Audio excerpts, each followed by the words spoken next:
महाभारत की पौराणिक कहानियां हम बचपन से ही किताबों और टीवी सीरियलों में देखते आए हैं, लेकिन कुछ कथाएं ऐसी भी हैं जिन्हें आपने ना कभी पढ़ा होगा और ना ही सुना होगा।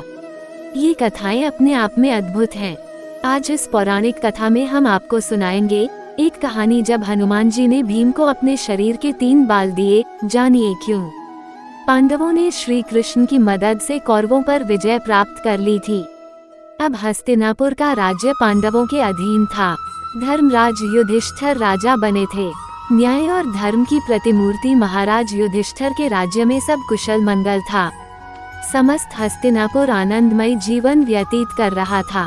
कहीं कोई किसी प्रकार का दुख ना था। एक दिन नारद मुनि राजा युधिष्ठिर के पास आए और कहा कि महाराज, आप यहाँ वैभवशाली जीवन जी रहे हैं, लेकिन वहाँ स्वर्ग में आपके पिता बड़े ही दुखी हैं। युधिष्ठिर ने नारद मुनि से पिता के दुखी होने का कारण पूछा तो उन्होंने बताया कि पांडु का सपना था कि वो राज्य में एक राजसूय यज्ञ कराएं, लेकिन वो अपने जीवन काल में नहीं करा पाए, बस इसी बात से दुखी हैं। तब युधिष्ठिर ने अपने पिता की शांति के लिए राजसूय यज्ञ करने का फैसला लिया। इस यज्ञ में वो ऋषि पुरुष मृगा को बुलाना चाहते थे। ऋषि पुरुष मृगा भगवान शिव के परम भक्त थे। उनका ऊपर का हिस्सा पुरुष का था और नीचे का हिस्सा हिरण का, इसलिए उनका नाम पुरुष मृगा था। युधिष्ठिर ने अपने छोटे भाई भीम को आज्ञा दी कि वह ऋषि पुरुष मृगा को ढूंढकर लाएं ताकि यज्ञ संपन्न हो सके। भीम भाई की आज्ञा पाकर ऋषि पुरुष मृगा को ढूंढने चल दिए। एक जंगल से गुजरते हुए भीम को पवन पुत्र हनुमान दिखाई दिए।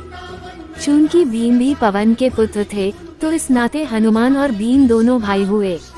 हनुमान जी ने अपने छोटे भाई भीम को अपने शरीर के 3 बाल दिए और कहा, ये बाल तुमको मुसीबत से बचाने में मदद करेंगे। काफी दूर भटकने के बाद भीम ने आखिर ऋषि पुरुष मृगा को ढूंढ ही लिया। वो उस समय भगवान शिव का ध्यान लगाए बैठे थे।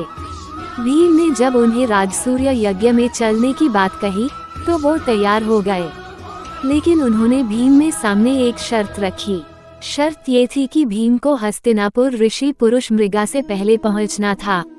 अगर पुरुष मृगा भीम से पहले हस्तिनापुर पहुंच गए तो वे भीम को खा जाएंगे। अब चूंकि ऋषि पुरुष मृगा का निचला हिस्सा हिरण का था तो वे बहुत तेज दौड़ते थे। भीम ने साहस करके उनकी यह शर्त स्वीकार कर ली। भीम ने तुरंत तेजी से हस्तिनापुर की ओर दौड़ना शुरू कर दिया। भीम ने अचानक पीछे मुड़कर देखा तो पाया ऋषि पुरुष मृगा उनके बिल्कुल नजदीक आ चुके हैं। घबराए हुए भीम को अचानक हनुमान जी द्वारा दिए हुए 3 बालों की याद आई। भीम ने एक बाल जमीन पर फेंक दिया। तुरंत उस बाल की शक्ति से बहुत सारे शिवलिंग जमीन पर उत्पन्न हो गए। ऋषि पुरुष मृगा भगवान शिव के भक्त थे, इसलिए अब वो हर शिवलिंग को पूजते हुए आगे बढ़ रहे थे, जिससे उनकी चाल धीमी पड़ गई। अब थोड़ी देर बाद भीम ने फिर दूसरा बाल फेंका तो फिर से बहुत सारे शिवलिंग उत्पन्न हो गए। इसी तरह भीम ने ऋषि पुरुष मृगा को पीछे रखने के लिए एक एक कर 3 बाल फेंक दिए, लेकिन जैसे ही भीम महल में घुसने ही वाले थे तभी पुरुष मृगा ने उनके पांव पीछे से खींच लिए और भीम के पांव महल से बाहर ही रह गए। अब पुरुष मृगा भीम को खाने के लिए जैसे ही आगे बढ़े, तुरंत वहां राजा युधिष्ठिर और भगवान कृष्ण आ गए। तब ऋषि पुरुष मृगा ने युधिष्ठिर ने कहा कि अब आप ही न्याय करें। राजा युधिष्ठिर ने अपना फैसला सुनाया कि भीम के पांव ही महल से बाहर रहे थे, इसलिए आप भीम के सिर्फ पैर खा सकते हैं। युधिष्ठिर के इस न्याय से पुरुष मृगा बेहद खुश हुए और उन्होंने भीम को जीवन दान दिया। फिर मंगल पूर्वक राजसूय यज्ञ संपन्न हुआ और ऋषि पुरुष मृगा सबको आशीर्वाद देकर फिर से अपने रास्ते पर निकल पड़े।